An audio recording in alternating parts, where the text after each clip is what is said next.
اے ایمان والو انہیں اپنا دوست نہ بناؤ، اس لیے کہ یہودی اور عیسائی آپس میں ایک دوسرے کے دوست ہیں، اتنا بھی کافی تھا۔ لیکن اللہ تبارک و تعالی نے معیار ہی بدل دیا اور اتنا بڑا حکم ارشاد فرمایا۔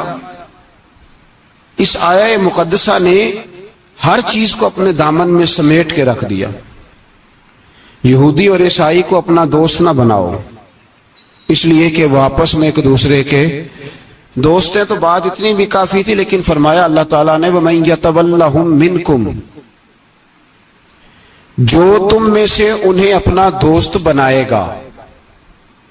تمہیں منع کر دیا ہے، ہم نے روک دیا ہے کہ دوست بنانا، اور اگر وَمَن يَتَوَلَّهُم مِّنكُمْ، جو تم میں سے، وَمَن يَتَوَلَّهُم مِّنكُمْ، جو بھی تم میں سے انہیں اپنا دوست بنائے گا فَإِنَّهُ مِنْهُمْ، تو وہ انہی میں سے ہے۔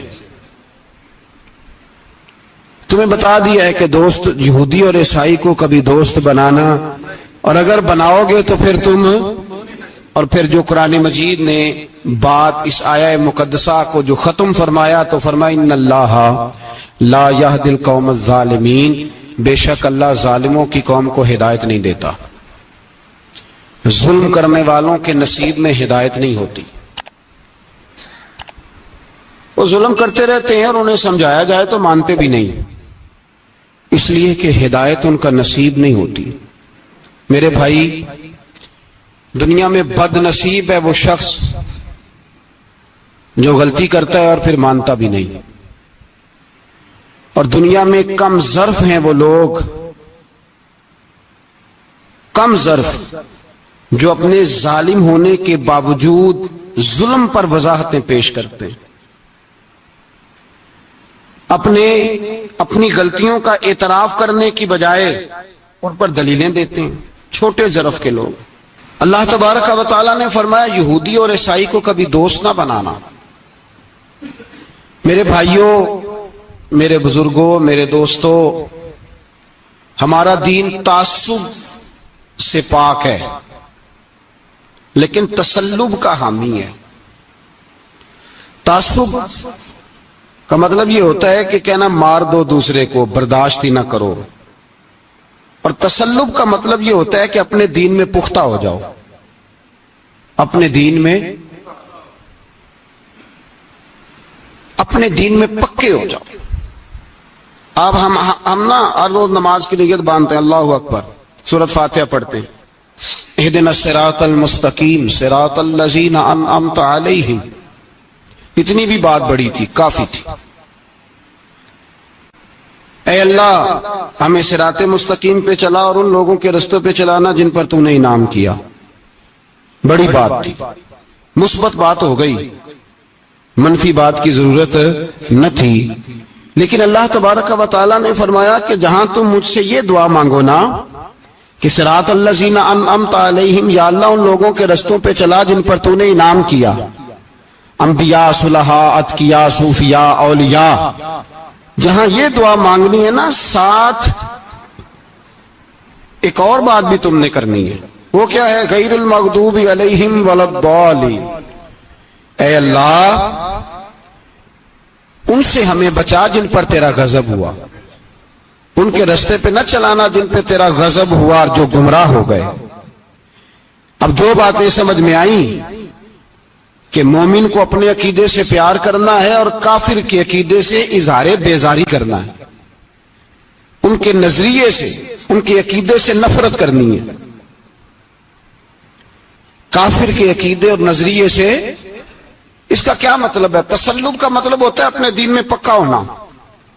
دو تین جملوں میں بات سمجھاتا ہوں، اگر آپ کی سمجھ میں آئی تو بڑا بہتر ہوگا۔ دو تین جملوں میں، تسلب، پکا ہونا، اس کا کیا مطلب ہے؟ اس کا مطلب یہ ہے کہ اپنی آنکھوں پر جو تم نے اینک لگانی ہے وہ دین کی اینک لگانی ہے، جو چیز بھی دیکھنی ہے وہ دین کی آنکھ سے دیکھنی ہے، جو کچھ بھی تم نے چاہنا ہے، بڑی بات کر رہا ہوں اگر آپ سمجھے تو، جو بھی تم نے دیکھنا ہے دین کی اینک سے دیکھنا ہے، جو تم نے چاہنا ہے وہ دین کے دل کے ساتھ چاہنا ہے، اور جو تم نے سوچنا ہے وہ دین کے دماغ کے ساتھ سوچنا ہے.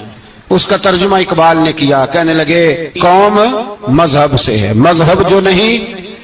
قوم کس سے ہے؟ قوم مذہب سے ہے، مذہب جو نہیں. اور فاضل بریلوی کہتے ہیں دہن میں زبان تمہارے لیے اور بدن میں ہے جان تمہارے لیے. ہم آئے یہاں تمہارے لیے تو اٹھیں بھی وہاں تمہارے لیے. اپنی ہر چیز، ہر نقطہ نظر میں پہلے دین، اس کے بعد کوئی اور. کافر کے عقیدے سے ہمارے زمانے میں نا فلسفی، منطقی، ادیب، شاعر، ملنگ، تلنگ، یہ بڑی جماعتیں. کھچڑی ہے، کھچڑی. اب وہ کھچڑی ایک نیا درس دیتی ہے. وہ کھچڑی یہ کہتی ہے کہ یہ سارے اللہ کو پکارتے ہیں، سارے اسی کے نام ہیں. یہ سارے، ہمارے ایک سابق وزیر اعظم نے بھی کہا تھا، ایک نوجوان کی عادت دی ہے گھسی پٹی جماعت نے، وہ بھی یہی کہتے ہیں. ہولی پہ بھی چلے جاؤ، دیوالی پہ بھی چلے جاؤ، ہندوؤں کے مندر میں بھی چلے جاؤ. وہ کہتے ہیں سارے اسی کے نام ہے، جو بت کو پکار رہا ہے وہ بھی اسی کو ہی پکار رہا ہے معاذ اللہ. جو رام رام کہہ رہا ہے وہ بھی اصل وہی ہے. وہ بیوقوف ہو. اگر بت کو پکارنے والا بھی کسی نہ کسی رنگ میں اللہ کو ہی پکار رہا تھا معاذ اللہ، تو پھر نبی پاک صلی اللہ علیہ وسلم کو کیا ضرورت تھی بتوں کا مقابلہ کرنے کی؟ تم نے تو سارا دین ہی مشکوک کر دیا. ہر شے مشکوک ہو گئی. جو بتوں کو پکار رہا ہے وہ بھی اسی کو پکار رہا ہے، جو رام کہہ رہا ہے وہ بھی اسی کو کہہ رہا ہے، جو پتھر پوج رہا ہے وہ بھی. کیا تماشا لگایا ہوا ہے. اللہ تبارک و تعالیٰ تو اتنا غیور ہے، وہ کہتا ہے ان اللہ لا یغفر یشرک بہ ویغفر ما دون ذلک لمن یشاء. میں ہر چیز بخش دوں گا، میرے ساتھ کسی کو شریک نہ بنانا، میں اس کی معافی نہیں دوں گا. اللہ کے پیارے پیغمبر حضرت عزیر، جناب عیسیٰ علیہ السلام کو جب لوگوں نے معاذ اللہ خدا کا بیٹا کہا تو رب تبارک و تعالیٰ نے قرآن پاک کی آیتیں نازل فرمائی. فرمایا یہ جھوٹ بولتے، یہ ظلم کرتے ہیں اپنی جانوں پر. او بھائی یہ کھچڑی جو پکا رہے ہیں نا ملنگ لوگ، ادیب لوگ، سارے اسی کے نام ہیں. اس کا ایک ہی نام ہے لا الہ الا اللہ، لا الہ الا اللہ، لا الہ الا اللہ. اس کے سوا کوئی بھی معبود ہو ہی نہیں سکتا، سوال ہی نہیں. او خدا کے بندے، یہ فلسفہ. اور پھر ہم سیانے بڑے ہیں، ہمارے دلوں میں رحمت بڑی ہے، نرمی بڑی ہے. کافر کے حق میں، مشرک کے حق میں سارے بھی اسی کو پکارتے ہیں. تو زیادہ مہربانی کرنے والا ہے یا نبی پاک زیادہ رحمت للعالمین ہے؟ حضور نے تو فرمایا بت کے پجاری سے جہاد ہوگا تلوار کے ساتھ، پنڈت اور جوگی کاٹے جائیں گے تلوار کے ساتھ. جو اللہ تبارک و تعالیٰ کی توحید میں کسی کو شریک کرے گا مسلمان اس کے خلاف اٹھیں گے. تو کہہ رہا سارے ہی ایک ہیں. تسلب نہیں، دین کی پختگی نہیں. ہمارے ہاں لوگ مسئلہ پوچھتے ہیں پاکستان میں جو عیسائی رہتے ہیں نا وہ غریب ہیں. پاکستان میں جو عیسائی رہتے ہیں نا وہ، اور جو امریکہ میں رہتے ہیں. پاکستان کے اندر جو لوگ ہیں نا وہ مسئلہ پوچھتے ہیں، کہتے ہیں جی عیسائیوں کے ساتھ کھانا پینا جائز ہے. میں نے کہا امریکہ میں جب رہتے ہو تب کیوں نہیں پوچھتے؟ یہاں تم مسئلہ پوچھتے ہیں نا لوگ عیسائیوں کے ساتھ کھانا پینا جائز ہے کہ ناجائز. اور وہاں جب تمہیں ضرورت ہوتی ہے پاسپورٹ کی تو عیسائی بی بی سے نکاح کر لیتے ہو. اور پوچھو نا اپنے ملک کے سیاست دانوں سے، پوچھو ان سے کہ تمہارے بچے جو جا کے وہاں روٹیاں کھاتے ہیں تو کون سے ہوٹل ہیں جہاں بالکل جائز تمہارے لیے علیحدہ سے پکتا ہے؟ وہ جو تم نے وہاں رشتہ داریاں کی ہوئی ہیں، تمہارے بچے وہاں رہ رہے ہیں تو وہاں مسئلے نہیں یاد. اگر ایک غریب نالی صاف کرنے والا عیسائی آئے تو اس کے بارے میں فتویٰ ہے کہ اس کے ساتھ روٹی نہیں کھانی، اور ٹرمپ آ جائے تو پھر کوئی مولوی مسئلہ نہیں پوچھتا کہ اس کے ساتھ کھانا جائز ہے کہ ناجائز ہے. ہمارا وہ جو کفر کے معاملے میں اظہار بیزاری تھا، نفرت کافر کے عقیدے سے، ہم کبھی نہیں کہتے کہ عیسائیوں کے مندروں کو آگ لگا دو. کبھی جلوس لے کے گئے ہیں کہ مندر گرانا ہے؟ بولے ان کا گرجا کبھی گرایا ہے؟ ہندو کا مندر مرزئی کی عبادت گاہ اقلیت قرار دے دیا، ٹھیک ہے، جہاں عیسائی علیحدہ سے اپنا کام کر رہے ہیں تم بھی کرو، لیکن ہم ان کے عقیدے کے کبھی بھی حامی نہیں ہو سکتے۔ اگر کہیں کہ عیسائی بھی صحیح کہہ رہا ہے، حضرت مریم کو اللہ کی بیوی کہہ رہا ہے، جناب عیسیٰ کو اللہ کا بیٹا کہہ رہا ہے، اور تو کوئی سارے اسی کے نام ہیں، تو یہ بات تیری درست، اس لیے کہ ہم تو روز کہتے ہیں قل هو اللہ احد اللہ الصمد لم یلد ولم یولد، نہ کسی کا باپ ہے نہ کسی کا بیٹا ہے، ولم یکن لہ کفوا احد، اس کا تو کوئی ہمسر ہی نہیں، اس جیسا دوسرا کوئی ہے ہی نہیں۔ تو بھائی جس عقیدے کا تو اعلان کر رہا ہے، جو آدمی تیرے عقیدے کے خلاف چل رہا ہے، اس کو تو نے صحیح کیسے کہہ دیا؟ یہ کیسے ہو؟ تو میرے بھائی اسلام یہ کہتا ہے کہ اساس، بنیاد، نظریہ، تو اپنے نظریے پہ ناز کرے گا، دوسرے کے نظریے سے اظہار بیزاری کرے گا۔ اور بھائی جاگو اور بس کر دو، جاگ جاؤ۔ اساس، بنیاد، نظریہ اصل ہے، اور اصل پر سمجھوتا ہو سکتا ہو ہی نہیں سکتا۔ بخاری شریف میں ایک حدیث ہے، بات مضبوط کرنے کے لیے عرض کرتا ہوں۔ حضرت یحییٰ ایک تابعی بزرگ ہیں، وہ کہتے ہیں حضرت عبداللہ ابن عمر رضی اللہ تعالیٰ عنہ میرے پاس آئے تو میں نے ان سے کہا حضور ہمارے محلے میں ایک جماعت رہتی ہے مسلمانوں کی، وہ نمازیں بھی پڑھتے ہیں، روزے بھی رکھتے ہیں، زکوٰۃ بھی دیتے ہیں، حج بھی کرتے ہیں، بس تقدیر کو نہیں مانتے، صرف ایک چیز کے انکاری ہیں، تقدیر کے۔ تو کیا حکم ہے؟ تو آپ فرمانے لگے ان سے کہہ دو کہ ہمارا تمہارا کوئی تعلق نہیں، ان سے کہہ دو ہمارا تمہارا کوئی رشتہ نہیں، ہمارا تمہارا کوئی کسی قسم کا رابطہ۔ اور فرمایا ان کو بتا دینا کہ رسول پاک کے صحابی نے فتویٰ دیا ہے جتنی مرضی نمازیں پڑھو، جتنے مرضی روزے رکھو، اور احد پہاڑ کے برابر اگر تمہارا دل کرے تو صدقے کرو، پر تمہارا کوئی عمل اللہ کی بارگاہ میں قبول نہیں جب تک تمہارا عقیدہ صحیح نہیں، جب تک تمہارا نظریہ ٹھیک نہیں، اتنی دیر تک کوئی عمل اللہ کی بارگاہ میں تمہارا قابل قبول نہیں۔ اساس پر، بنیاد پر کوئی سمجھوتا ہو سکتا، بنیادوں پر سمجھوتے نہیں ہوتے بھائی۔ اور ایک ہوتا ہے گناہگار، ایک ہوتا ہے غدار۔ گناہگار اور غدار میں بڑا فرق ہوتا ہے۔ ایک آدمی شراب پیتا ہے، کسی نے اس کو منع کیا تو اس نے کہا یار میری غلطی ہے، آئندہ نہیں پیوں گا، وہ گناہگار ہے۔ ایک نے کہا نہیں پینی چاہیے، وہ کافر ہے۔ ایک نماز نہیں پڑھتا، اس کو کہا پڑھ، بہانے لگاتا ہے، کپڑے نہیں صحیح، رمضان سے شروع کروں گا، کوشش ہے بس، وہ گناہگار ہے۔ ایک کہتا ہے نماز پڑھنی نہیں چاہیے، وہ کافر ہے۔ ایک کے جیب میں پیسے تھے، حج کرنے نہیں گیا، بہت بڑا گناہ کیا۔ ایک کہتا ہے حج کرنا ہی نہیں چاہیے، وہ کافر ہو گیا۔ او بھائی گناہگار اور ہوتا ہے، غدار، دونوں میں فرق ہے۔ اب تو غداریاں ہو رہی ہیں، سرے عام حملے ہو رہے ہیں، حکومتوں پر پریشر ہے۔ یورپ ایک منٹ سے پہلے مرزئی کو ویزا دیتا ہے، قادیانی کو ویزا دیتا ہے۔ یہ سپر کافر ہیں قادیانی اور مرزئی، اور بڑی ذمہ داری سے کہہ رہا ہوں، یہ کل بھی کافر تھے، آج بھی، کل بھی کافر تھے اور آج بھی، اور قیامت تک۔ اور اگلی بات سن لو، من شکا فی کفر ہی فقد کفر، جو ان کے کفر میں شک کرے وہ بھی کافر ہے۔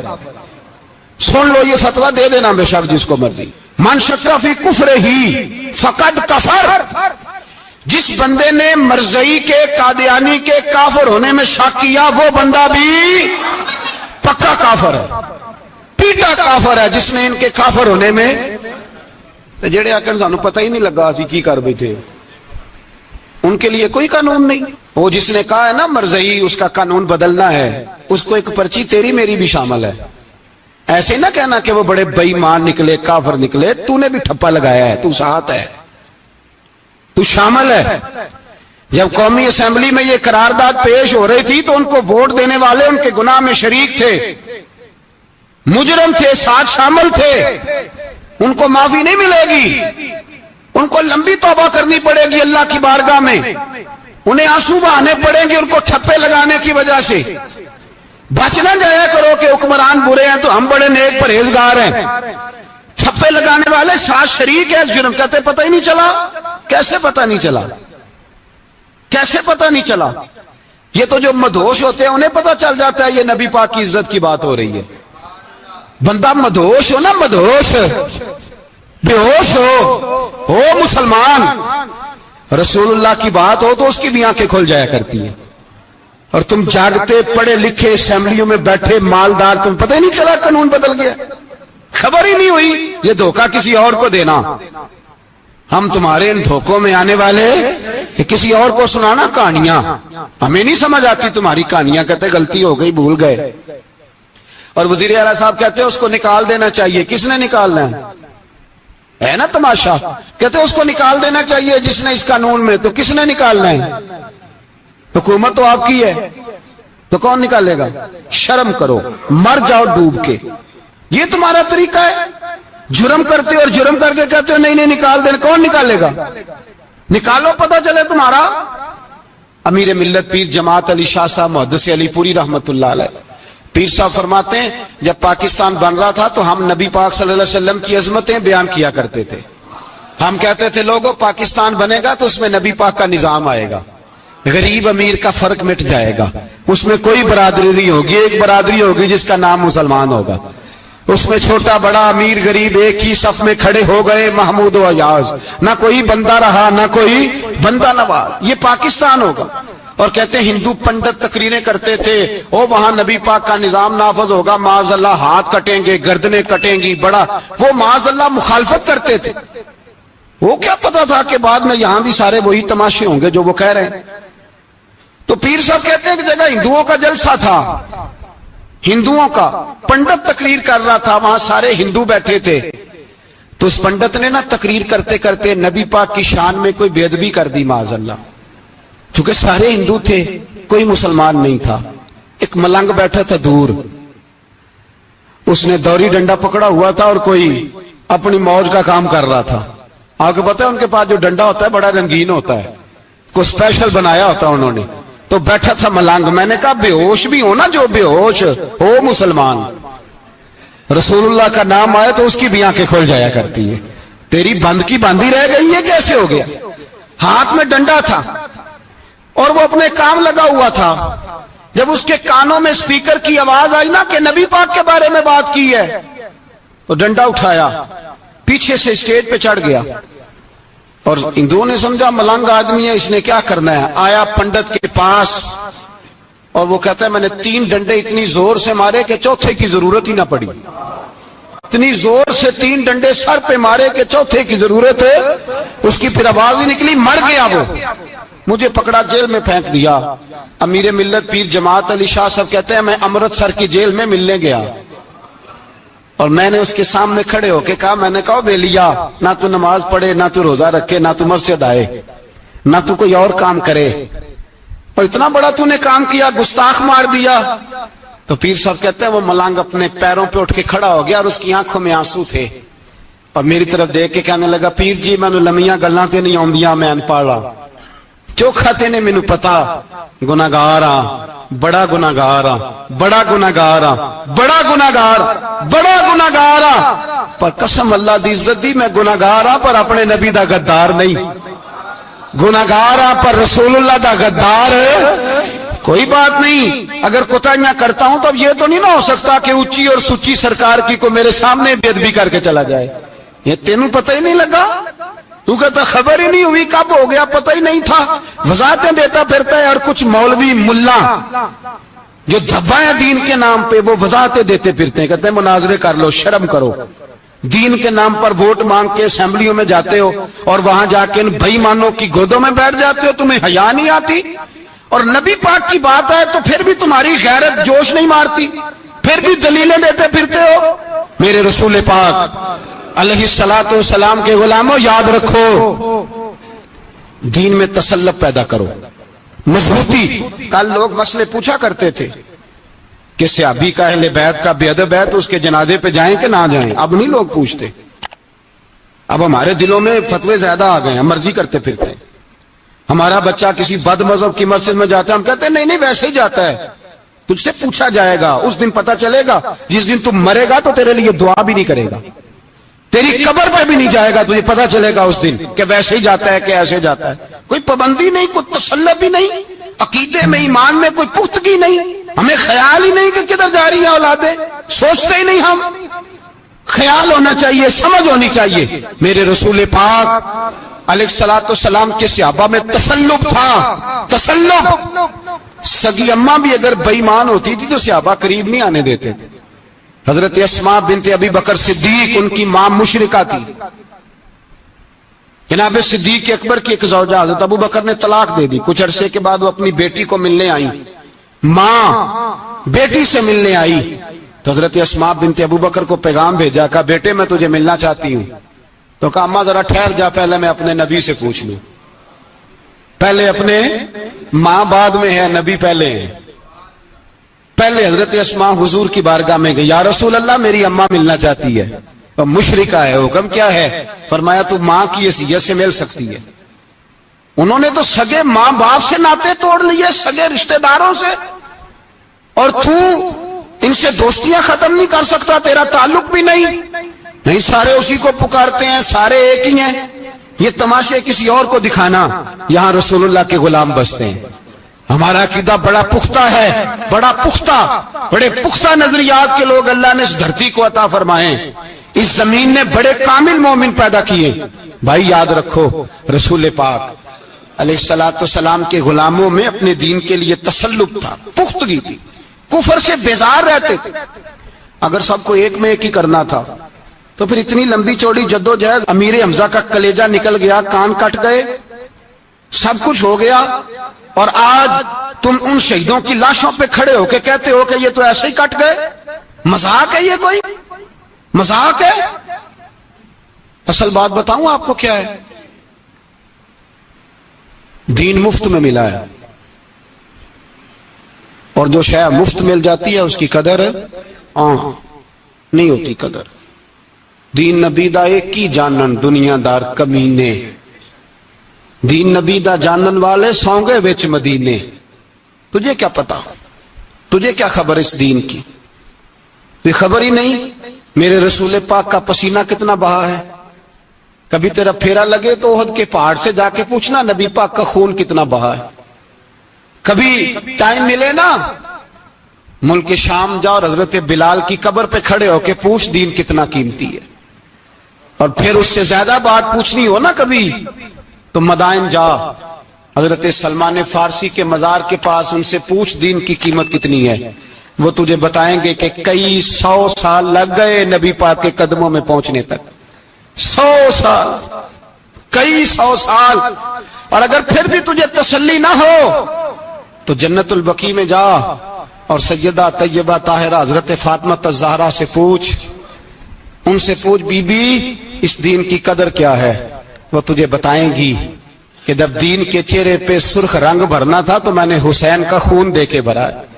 وہ تجھے بتائیں گی کہ اس دین کو جب پینٹ کرنا تھا تو میں نے جناب علی اصغر کے بازوؤں کے ساتھ مصوری کی ہے. اس کو آسان سمجھ رکھا ہے لوگوں نے، آسان سمجھ رکھا ہے. کہا تم کٹ گئے. اور آج اٹھنے والا صوفی اور درویش کہتا ہے سارے ایک ہی ہیں، سارے اسی کو مانتے ہیں. جس سیاستدان کا دل کرتا ہے وہ جا کے مندروں میں پوجا کر آتا ہے، جس کا دل کرتا ہے وہ جا کے ہندوؤں کی ہولی اور دیوالی میں شریک ہو جاتا ہے. سب ایک ہی ہیں. اگر ایک ہی تھے تو حسین کا علی اصغر کیوں شہید ہوا؟ اگر سب ایک ہی تھے تو جناب علی اکبر کیوں شہید ہوئے؟ سارے ایک ہی تھے تو پھر ٹھیک ہے، مست رہنا چاہیے تھا. یہ مذاق ہے اتنی قربانیاں؟ شرم ہی نہیں آتی بات کرتے ہوئے؟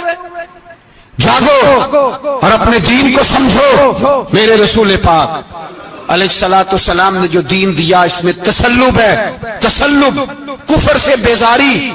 کتنی بیزاری؟ حضرت ام حبیبہ رضی اللہ تعالیٰ عنہ ام المومنین ہے، یہ ہماری اماں ہیں.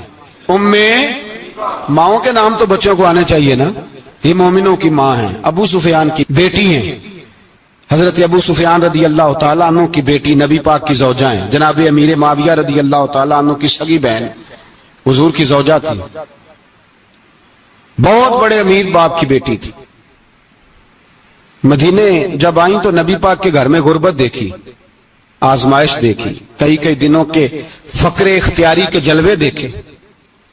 ابو سفیان ایک مذاکرات کے سلسلے میں مدینے آئے اور کہتے ہیں میں نے سوچا سیدھا اپنی بیٹی کے گھر جاتا ہوں، تو کہتے ہیں میں حضرت ام حبیبہ کے صحن میں داخل ہوا تو چارپائی پہ بستر بچھا ہوا تھا، اور ام حبیبہ ایک سائیڈ پہ بیٹھ کر تو سوئی دھاگے کے ساتھ کوئی کام کر رہی تھی۔ ابو سفیان کہتے ہیں میری بیٹی کی نظر پڑی تو اٹھ کے بستر جو چارپائی پہ بچھا ہوا تھا وہ بستر اٹھایا، لپیٹا، اندر لے گئی۔ بعد میں باہر آئی تو میں نے بیٹی کے سر پہ ہاتھ رکھا، میں نے کہا بیٹی میں سمجھ گیا ہوں، بستر پہ میری نظر پڑی ہے، لگتا ہے کئی سال پرانا ہے، پیوند بھی لگے ہوئے ہیں، تو اس لیے اندر رکھا ہی ہے کہ پرانے بستر پہ باپ کو بٹھاؤں گی، اس لیے رکھا ہی ہے۔ تو بیٹی امیر گھر سے آئے تو غریب گھر میں اس کی شکایتیں ختم نہیں ہوتی، پر دین کے ساتھ تسلط ام المومنین کا، پختگی اور کفر سے بیزاری، کہنے لگی ابا جی ابھی آپ کافر ہیں نا، تو آپ کی سوچ ابھی بدلی نہیں، میں اس لیے نہیں بستر اندر رکھ کے آئی کہ آپ کے قابل نہیں تھا، میں تو اس لیے رکھا ہوں کہ وہ میرے نبی کا پاک بستر ہے اور آپ ناپاک ہیں، وہ پاک بستر ہے۔ انما المشرکون نجس، مشرک ناپاک ہوتا ہے، باپ ہونا علیحدہ بات ہے، لیکن میرے دل میں باپ کی قدر بعد میں ہے میرے دل میں، اور رسول اللہ کے بستر کی قدر پہلے ہے، رسول اللہ کی نہیں، رسول اللہ کے بستر کی قدر کہ باپ بیٹھ نہ جائے۔ اتنی نفرت مشرک سے، اتنا اظہار، وہ باپ بھی ہو تو اتنی نفرت، لوگوں نے پیچے ڈالے ہوئے پیار کے، محبت کی پینگیں چڑھا رہے ہیں، اور سارے یہ کہیں گے سب صحیح ہے، اور ہمارے دلوں میں نرمی، ہمارا اپنا جوان باہر جاتا ہے، وہ یہ نہیں دیکھتا کہ میں جس سے شادی کرنے لگا ہوں نیشنلٹی زیادہ ضروری ہے کہ ایمان، پیسے زیادہ ضروری کہ ایمان، دین زیادہ ضروری کہ دولت۔ عجیب تماشا ہے، بیچتے پھرتے ہیں، فار سیل کر دیا مذہب کو، تسلط بھی نہیں، کوئی خیال ہی نہیں، توجہ ہی نہیں ہماری۔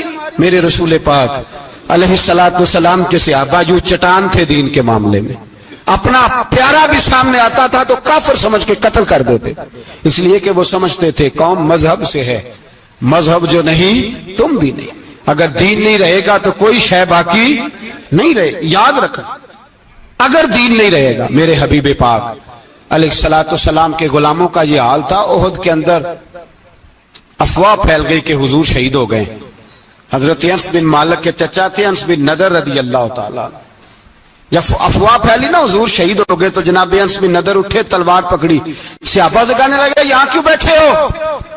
کہا حضور شہید ہو گئے، ہم کیا کریں؟ فرمایا حضور شہید ہو گئے تو ہم زندہ رہ کے کیا کریں گے؟ یہاں کیوں بیٹھے ہو؟ ہمارا جینا بھی مصطفیٰ کے لیے، مرنا بھی مصطفیٰ کے لیے، اگر حضور علیہ السلام وصال کر گئے تو اٹھو، ان بے ایمانوں سے لڑتے ہیں جنہوں نے مصطفیٰ کو شہید کیا ہے، اٹھو۔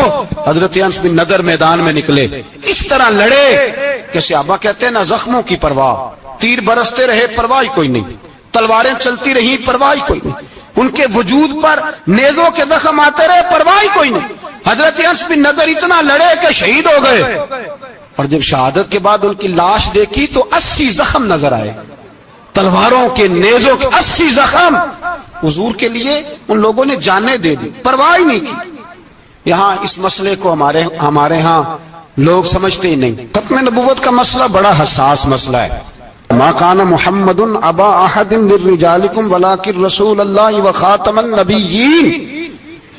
ہم ختم بھی پڑھے نا کسی کا تو اس میں بھی ختم نبوت والی آیت پڑھتے ہیں، اس لیے کہ یہ بنیادی مسئلہ ہے۔ ہم لوگوں کو بتاتے ہیں کہ جو مرنے والا گیا ہے نا دنیا سے، وہ نبی پاک کی ختم نبوت کا اعلان کرتا ہوا گیا ہے۔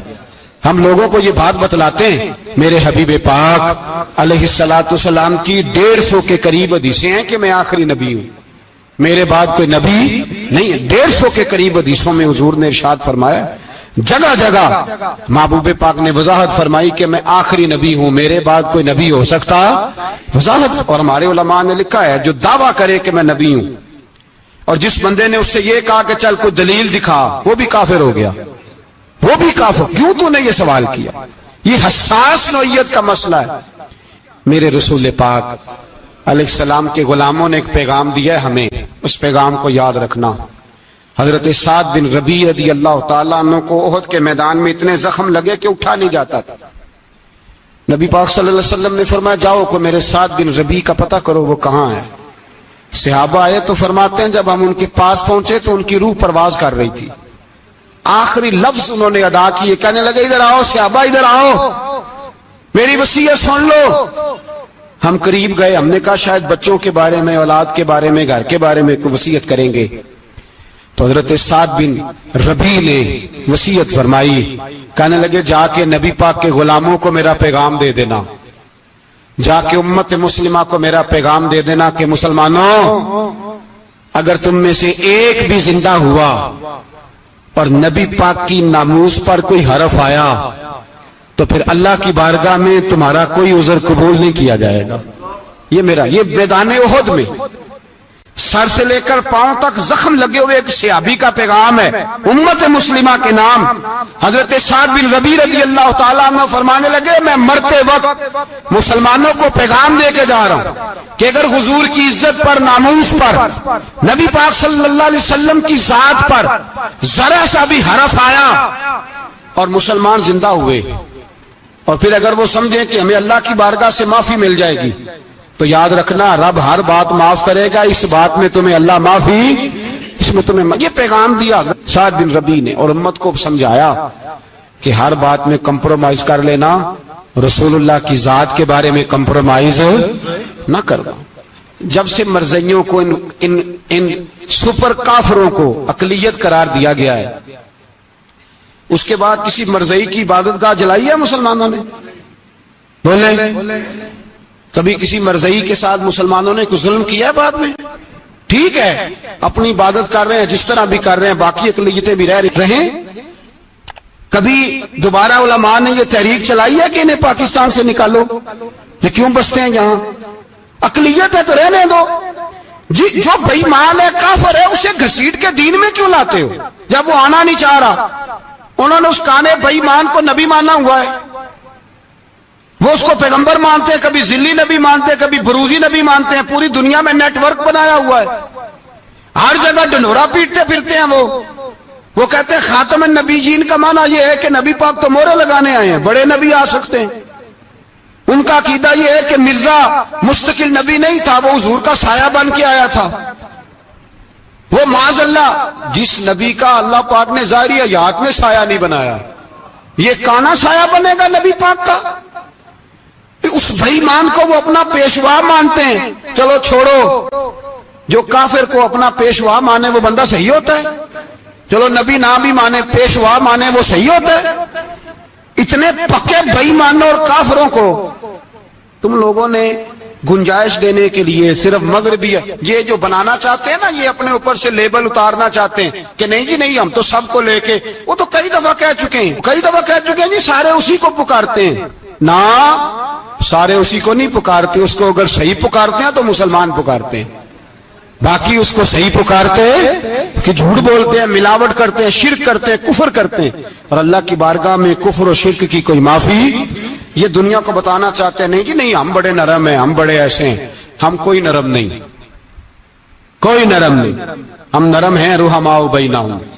لیکن اگر عقیدوں کو چھیڑو گے، رسول اللہ کی عزت اور ناموس اور ختم نبوت کو چھیڑو گے، تو اقبال کہتے ہیں ہم بڑے نرم ہیں، اتنے نرم ہیں جیسے ریشم ہوتا ہے، وہ ہلکا ہے یاراں تو بریشم کی طرح نرم، اور رزم حق و باطل ہو تو فولاد ہے مومن۔ پھر ہم نرم نہیں، پھر ہمارے اندر بڑی سختی ہے، بڑی سختی۔ حضرت ابوبکر صدیق سب سے زیادہ نرم تھے، پر ختم نبوت کا معاملہ آیا تو سب سے زیادہ سخت حضرت ابوبکر صدیق ثابت ہوئے، سب سے زیادہ۔ ہم بڑے سخت ہیں، بڑے سخت۔ چیک نہ کیا کرو مسلمانوں کے ایمان کو، ٹٹولا نہ کرو۔ میری آپ سے بھی اپیل ہے کہ ایسے ہی کو بندہ اگر آپ کے گھر آ جائے نا اور آ کے کہے میں فلاں صاحب ہوں، تو روب میں نہ آیا کرو، اس سے پہلے پوچھا کرو یوں تو سید بھی ہو، مرزا بھی ہو، افغان بھی ہو، تم سبھی کچھ ہو، بتاؤ کہ مسلمان بھی ہو۔ بس کر دیں، اب بس کر دیں، ان لوگوں کے ہاتھ مضبوط کر دیں جو ہاتھ بڑھاتے ہیں تو نبی پاک کی ختم نبوت پہ ہی ڈال لیتے، ان کے ہاتھ مضبوط کرنے بند کرو، بند کرو ان ظالموں کے ہاتھ مضبوط کرنے۔ حضور آخری نبی ہیں، بولیے نبی پاک سارے بولیے حضور. حضور کے بعد جو کسی اور کو نبی مانے وہ کل بھی کافر تھا، آج بھی قیامت تک وہ. جو اس کے کفر میں شک کرے وہ بھی، جو مرزائی قادیانی کے کفر میں شک کرے وہ بھی کافر ہے. مر جائے تو مسلمانوں کے اس قبرستان میں اس کا دفن ہونا جائز ہے، مسلمان کا اس کے لیے تعزیت کرنا جائز ہے، مسلمان کا اس کے دل اس کے حق میں نرمی پیدا کرنا جائز ہے نہیں. مسلمان کا اس شخص کے بارے میں کسی قسم کی گنجائش دینا جائز ہے. کل بھی کافر تھے، آج بھی کافر ہیں، قیامت تک کافر رہیں گے. مسلمان وہ رہے گا جو کہے گا کہ نبی کی ہر شان کو ہم مانتے ہیں، حضور خاتم النبیین ہے، زبان سے اقرار کرتے ہیں اور دل سے اس پر ایمان لاتے ہیں، وہ بندہ مسلمان رہے گا. ہم حکومتوں کو سمجھاتے ہیں اپنی قبریں خراب نہ کرو، اپنی آخرت تباہ نہ کرو، نہ بس تھوڑا سا وقت ہے، تمہارے باپ دادا مر گئے، ان کا نام بھی کوئی نہیں لیتا، تم بھی دنیا سے جاؤ گے، خدا را ہم تمہیں سمجھاتے ہیں، ہم درد مندانہ اپیل کرتے ہیں اپنی آخرت بچاؤ. یہ اسمبلیاں چند روزہ، یہ حکومتیں چند روزہ. ادھر جا کے دیکھ لو شدرے میں وقت کا بادشاہ لیٹا ہے لیکن کوئی نہیں جاتا. بادشاہ تھا، اٹھتا تھا تو دنیا اٹھتی تھی، بیٹھتا تھا تو دنیا بیٹھ جاتی تھی. آج ہمارے بہت سارے نوجوانوں کو پتہ نہیں کہ اس کسی بادشاہ کی قبر بھی ہے، بہت بڑا مقبرہ بنا، بڑی سیرگاہ بنی ہے، پر کوئی جاتا نہیں. چند قدم راوی کراس کر کے دیکھ لو داتا علی اجمیری لیٹے ہوئے. ایک دن کے لیے بھی چھوٹی سی اسمبلی کے ممبر بھی نہیں بنے. میراں نہ امیراں دے دیوے بلدے نہیں صدا فقیراں دے. نہ وہ والی حکومت کرو جس کے بعد تمہاری فاتحہ بھی کوئی نہ پڑھے. اور جا کے دیکھ لے داتا صاحب کی قبر کے چاروں جانب پھٹیاں لگی ہوئی ہیں، سارا دن ساری رات اللہ کا قرآن پڑھا جاتا ہے، دن رات وہاں درود پڑھے جاتے ہیں، ان کو اصالِ ثواب کیا جاتا ہے. یہ والی زندگی جی، واپس آ جا، نہ اپنی آخرت خراب کر، پج جا، وقت کی حکمران لوٹ آ، رسول اللہ کے قدموں میں بیٹھو، اعلان کرو، بغاوت کرو نبی پاک کے دشمنوں کے خلاف، اور حضور کے سچے غلام بن کے جیو. اگر سچے غلام بنو گے تو حضرت عمر بن عبدالعزیز کی طرح تمہارے تذکرے ممبروں پہ رہیں گے، اور اگر غداری کرو گے، غداری، تو یزید کی طرح تمہاری اپنی اولادیں بھی تمہارا نام نہیں لیں گی، اپنی اولادیں بھی تمہارے تذکرے چھوڑ جائیں گی. یاد رکھنا اللہ کی لاٹھی بڑی بے آواز ہے، کل من علیہ فان، فنا کر دیتا ہے ہر چیز کو. دعا ہے اللہ ہمیں سمجھنے کی توفیق عطا